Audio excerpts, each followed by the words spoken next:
কাশিমপুরে high security কেন্দ্রীয় কারাগার থেকে পালিয়ে যাওয়া হত্যা মামলার মৃত্যুদণ্ডপ্রাপ্ত এক আসামিকে গ্রেফতার করেছে র্যাব-৪। সকালে র্যাব-৪-এর সদর দপ্তরে প্রেস ব্রিফিংয়ে র্যাব জানায়, গোপন সংবাদের ভিত্তিতে বৃহস্পতিবার বিকেলে রাজধানীর দারুস সালাম থানা এলাকায় অভিযান চালিয়ে মোহাম্মদ আবদুল্লাহ শিকদারকে গ্রেপ্তার করা হয়। ২০২৪ সালের ৬ আগস্ট কারাগারে সৃষ্ট সহিংসতা ও অগ্নিসংযোগের ঘটনায় অন্যান্য বন্দীদের সাথে গ্রেপ্তারকৃত আবদুল্লাহ শিকদার পালিয়ে যায়।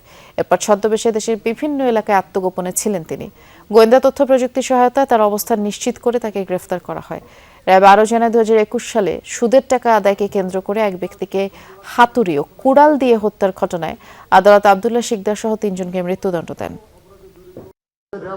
দীর্ঘদিন থেকে আমরা ছায়া তদন্ত শুরু করি যে এই মামলায় যারা পলাতক আসামি তাদেরকে আইনের আওতায় নিয়ে আসার জন্য, এবং এক পর্যায়ে আমরা নিশ্চিত হই যে এই গ্রেপ্তারকৃত আবদুল্লাহ আমাদের দারুস সালাম থানাধীন এলাকায় আত্মগোপনে আছে, এবং সেই প্রেক্ষিতে গতকাল 10 জুলাই আমরা অভিযান পরিচালনা করে তাকে গ্রেপ্তার করি।